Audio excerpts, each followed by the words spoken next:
What is going on, everybody? James Hancock here. I'm back with the box office breakdown for Sunday, October 26th. A very competitive weekend with a ton of variety out there, but in the end, it was Chainsaw Man the movie Reze arc, which prevailed with $17 million at the domestic box office, proving once again that Japanese animation is increasingly becoming a viable option or a refreshing option for moviegoers who are looking for something a little bit different from what Hollywood is offering. And two other things to consider when it comes to Chainsaw Man the movie. The movie had already grossed $61 million overseas prior to opening in North America this past weekend, and the production budget for this movie, reportedly, $4 million. So we're talking about a movie now that has grossed close to $80 million worldwide off a budget of $4 million. I mean, you want to talk about a model, both financially and creatively, that is the polar opposite of everything that Hollywood is offering. Keep the budgets down and offer something provocative and exciting and unique that you cannot find in other movies. And I always feel like when you're making low-budget genre films, that's the most important lesson to keep in mind. Don't make a low-budget genre film and embrace the exact same storytelling values that big-budget movies do. If you don't offer something that you can't see in big-budget movies, well, then you're dead in the water. But in Chainsaw Man the movie, you see quite a few things that you cannot see in big-budget movies. So once again, $4 million budget, $61 million worldwide, and now $17 million in North America. When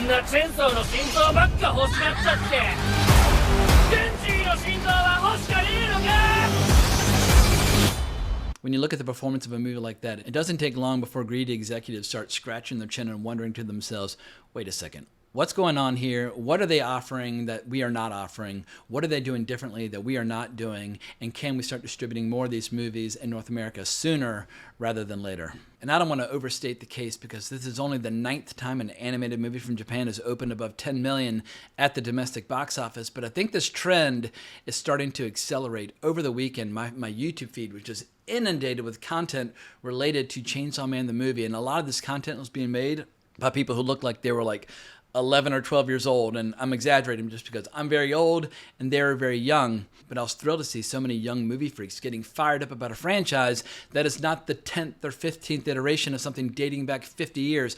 As I always say, every generation needs franchises they can call their own, and I'll post a link to my review down below, but Chainsaw Man began as a manga back in 2018, then as a show in 2022, and now we have our first feature film featuring the character. But it's much easier to get excited about a brand new franchise when that franchise is packing the gear. As my grandfather used to say, Chainsaw Man the movie Reze arc. It's got insane levels of ultra-violence delivered in a wildly hyper-stylized fashion. It's got a lot of sex appeal. It's got wild music. And a lot of the songs from the soundtrack are now popular music videos on YouTube, but the franchise also features a murderer's row of quite literally devilish characters who are just absolutely delightful and very easy to root for. And when an animated movie from Japan has all that to offer, it makes a lot of Hollywood alternatives seem a little bland and unadventurous and unimaginative by comparison, because when you go to see a $200 million PG-13 movie, you pretty much know 9 times out of 10 what to expect. You know you're not going to be offended. You know you're not going to be that stimulated or excited. You know you're not going to be shocked or thrilled. You know you're basically going to see a lot of, just predictable digital violence between digital characters, where at the end of the movie there'll probably be a big beam of light. They'll save the world, and you'll start forgetting the movie the moment your butt leaves the seat, and you'll definitely have forgotten the movie by the time you leave the door. But for people who are into anime, this trend is nothing new, because Japan's been making animation basically since like 1918. But it was in the 1960s with Astro Boy where it really started to take off with this exponential curve. But once you get bitten by the bug, you realize, oh God, there's like this 75-year library, this ocean of incredible shows and movies to get caught up on. 一緒に夜の学校を探検しよう。 And it's by no means a one-size-fits-all proposition, because within anime, there's so many different genres, and there's so many different categories, and there's so many different tastes and sensibilities. Like if you're really into Hayao Miyazaki, well then maybe you're not going to be into Attack on Titan. But people who are into Attack on Titan are really into Attack on Titan. Or there's another movie coming out in a couple weeks called Virgin Punk Clockwork Girl. And the director's previous movies, I've always called it Kite, but I think it's actually technically pronounced Kite. But like 25 years ago or 26 years ago, he made one of the most outrageous, shocking, provocative pieces of Japanese animation ever made. I have not yet seen Virgin Clockwork Girl, but I have my ticket to see it. So when you take all that incredible variety of shows and movies from Japan, many of which are quite shocking and provocative, and you put that in contrast to bland $200 million movies made by Hollywood, movies like Tron Ares, it's easy to see why some audience members, at least, are drifting away and migrating away to some shows and movies that might provide some more originality and some more imagination.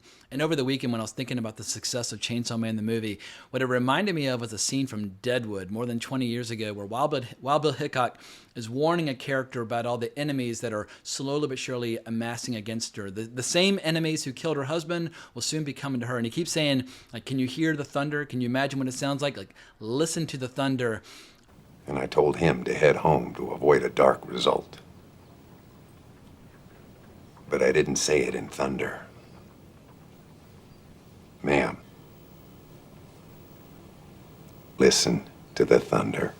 I would say to some creative executives in Hollywood right now, listen to the thunder, because there are some people where they are looking for alternatives, whether it's new video games like Outer Worlds 2, which came out this past weekend. I played it. I liked it. I thought that Fallout New Vegas, which is clearly ripping off from, was much more entertaining, and that came out like 15 years ago. But there are alternatives out there in the world of entertainment, whether it's Japanese animation or video games or best-selling books or whatever. And I think that there's way too many filmmakers and way too many executives where they just feel like they can just keep remaking the same 5 or 6 franchises until the end of time, and that people won't get sick of them and won't get bored of them. Listen to the thunder, because Chainsaw Man the movie is proving there are people out there that are looking for something different. But luckily, if you know where to look, there actually were some viable alternatives in the theater this weekend, some of which are still in limited release that are expanding. But we had the Bruce Springsteen musical biopic about creating the album Nebraska, Deliver Me From Nowhere, starring Jeremy Allen White. It didn't do all that well. I'm seeing here that it opened to $9 million. But if you compare that to A Complete Unknown last year, that only opened to $11 million, and it ultimately went on to do just fine.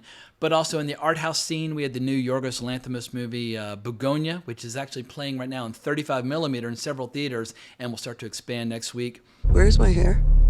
Your hair has been destroyed to prevent you from contacting your ship. We had the classic horror movie Frankenstein from Guillermo del Toro, and it seems like the momentum from that movie continues to grow. At least the audience scores on Rotten Tomatoes are incredibly favorable. We'll see if that number holds once it's available on Netflix on November 7th, but at least right now that movie is expanding organically. I wish Netflix had given it a big old 3,000 theater push because I feel like the movie absolutely deserved it, but that's not necessarily Netflix's business model. But at least Frankenstein appears to be building some momentum. But speaking of horror, we also had the directorial debut of Chris Stuckman, Shelby Oaks, which opened to $2.3 million, which is not bad when you consider that the movie was financed through a Kickstarter campaign. He initially asked for $250,000, ended up raising $1.3 million. And the big question now is, will more YouTubers like Stuckman, who have a huge following? I think he's got more than 2 million subscribers. I haven't checked in a while, but he's one of the biggest YouTubers out there when it comes to movie reviews. Will more people like him make the pivot to making movies, or are they content just to continue creating content for YouTube? But speaking of YouTubers getting involved in feature films, let me pause for a moment for a quick shameless plug, because a couple days ago in Deadline, there was an article about this upcoming documentary written and directed by Stephen Rigg called A Modern Art Masterpiece, The Untold Story of Full Metal Jacket. And they've been shooting it for quite some time. And my friend Adam Rakoff, who works with Matthew Modine, a few weeks ago, they invited me to come on board as one of the executive producers, and in an act of unfathomable generosity, they included my name in the press release. They've been making this movie for quite some time, and I'm a Johnny-come-lately. I've been on the production for like 5 seconds, but they were they're incredibly kind to include me in the press release, where I did not deserve to be there whatsoever. But I look forward to plugging and promoting that movie when it is finally finished. Let me see your real war face. Ah! You don't scare me. Work on it. Sir, yes, sir! But the biggest surprise in terms of box office this past weekend was the number 2 movie, Regretting You, which opened to $13 million. And I think Hollywood has been neglecting for a long time a dreaded category from the 1990s that I used to loathe, but I feel like it deserves to make a major comeback. The chick flick. Regretting You is based on a Colleen Hoover novel, and I should add that Deadline's reporting that Regretting You opened at number 2, but Variety is reporting that it opened at number 3 because Regretting You and Black Phone 2 are running neck and neck beside each other. But I feel like Hollywood for like the last 5 or 10 years has been doing this strange thing where they try to take things like Marvel and Star Wars and make them more appealing to girls. And I'm like, I have a lot of sisters. And you know what they like to watch? movies about relationships, and like they don't give a damn about Star Wars and Marvel and all that crap. They want to watch dramas. They want to watch movies where they get to cry. They want to watch movies like the Notebook and so on and so forth. And I feel like going back to that metaphor of listen to the thunder, like, listen to the thunder of Chainsaw Man, but also listen to the thunder of Regretting You. I just feel like there have been a lot of underserved audiences over the last 5 or 10 years where Hollywood has placed such a huge emphasis on IP, mining IP as they describe it, making these movies for $150 to $200 million based on pre-existing ideas from a couple decades ago. And they've placed such a heavy emphasis on that, they've neglected so many other genres as a consequence. And yeah, when you look at the box office top 10 for this past weekend, I feel like Chainsaw Man, Regretting You, I feel like these are all very clear indications that audiences want more than just the perpetual mining of overly familiar IP.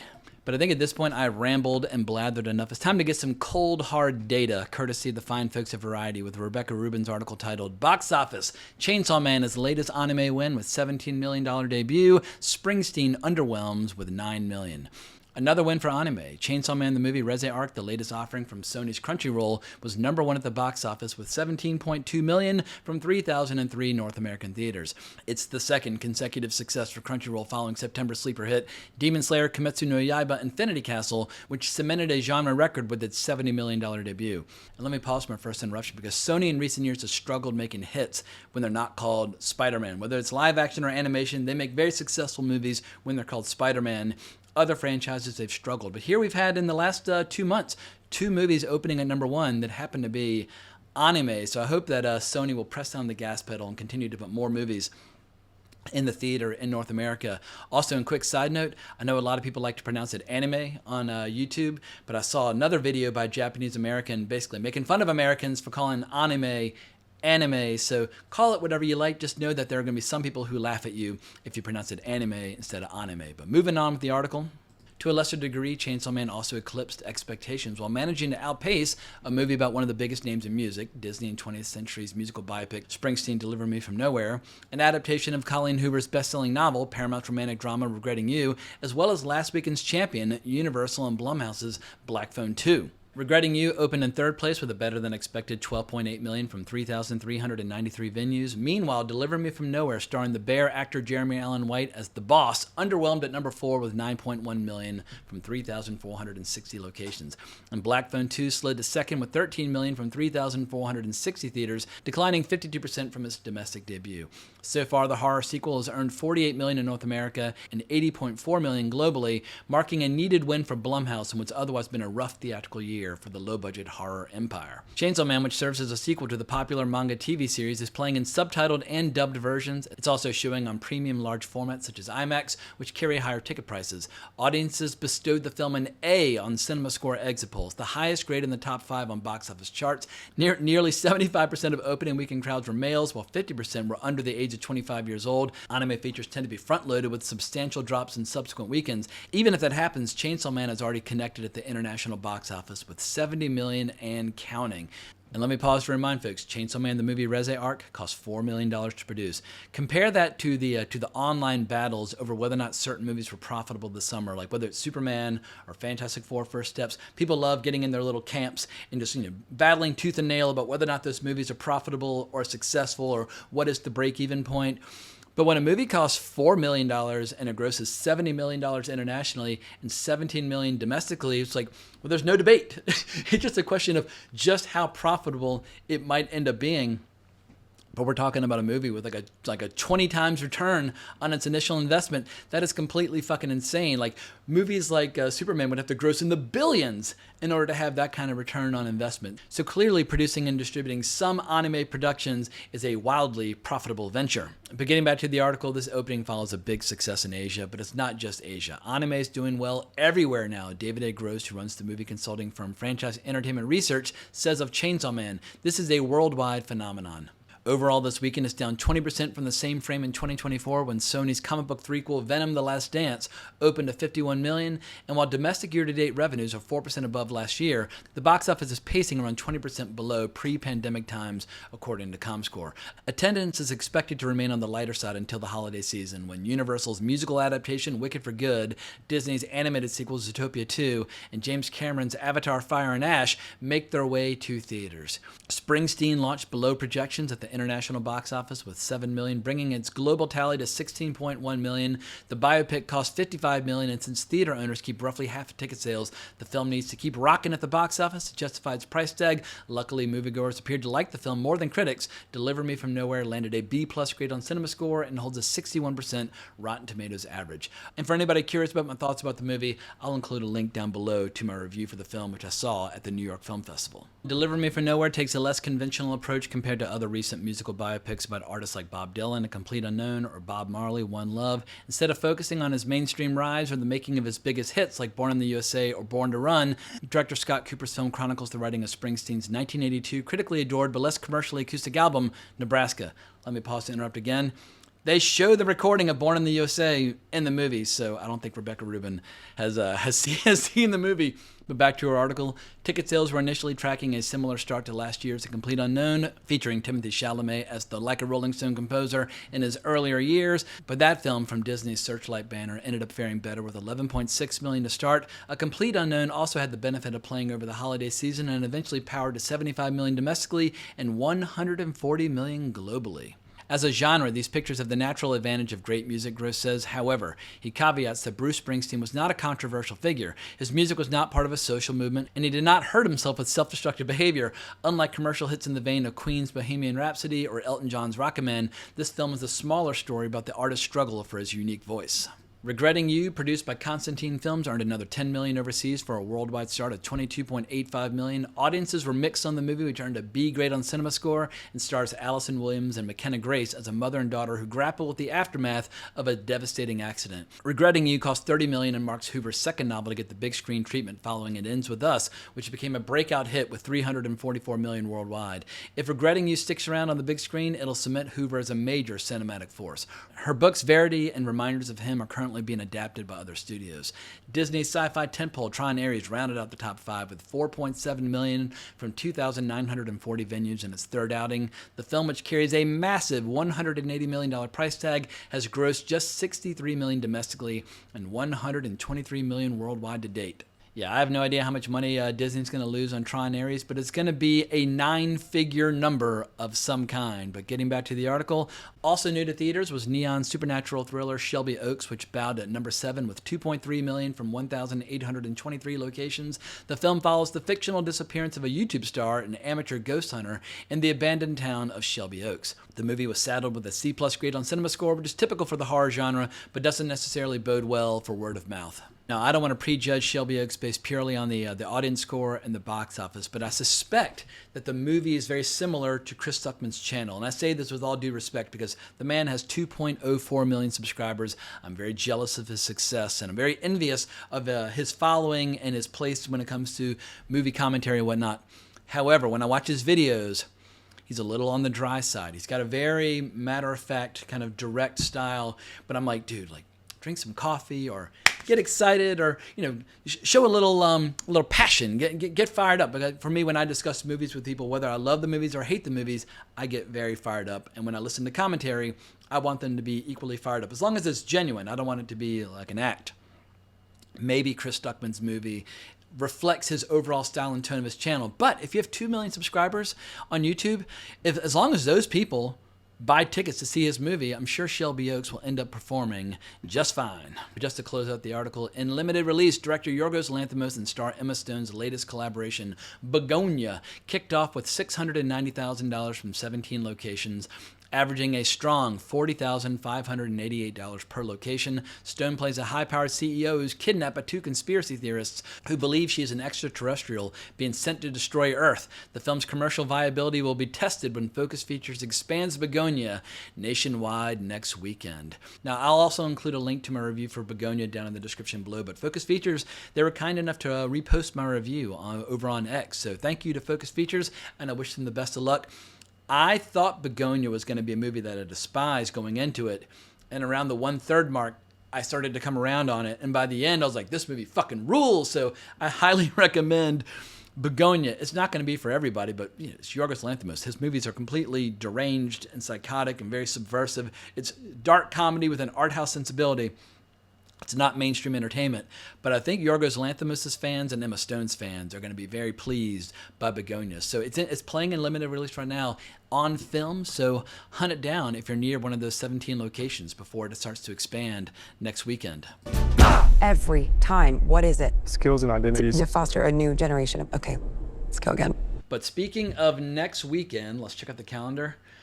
I don't have a single movie on the calendar this week. I can't remember the last time I didn't have tickets for a movie opening this week. Maybe just because I've been seeing a lot of movies in early access mode. But I'll have to do some digging to see if there are any off the beaten path movies or shows that I should be checking out. If anybody has any recommendations, definitely let me know. But what I can tell you is that tomorrow night, I'm gonna be recording a giant horror movie trivia apocalypse kind of roundtable contest with a few of my friends that I play tabletop RPGs with.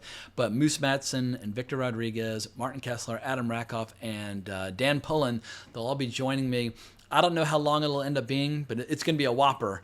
And I'll probably end up posting it probably Tuesday morning or Tuesday afternoon. So at a minimum, I'll have that big, giant video to share this week in the absence of new releases. But what we needed in the theater this week was a big, greasy, nasty, disgusting, just fucked up horror movie, which for whatever reason is not coming our way. So that's a market opportunity that was lost because either the movies aren't getting made or people just they got frightened off by this week. But it's amazing that there's nothing opening this week that kind of fits neatly into that category. But happy early Halloween to everybody.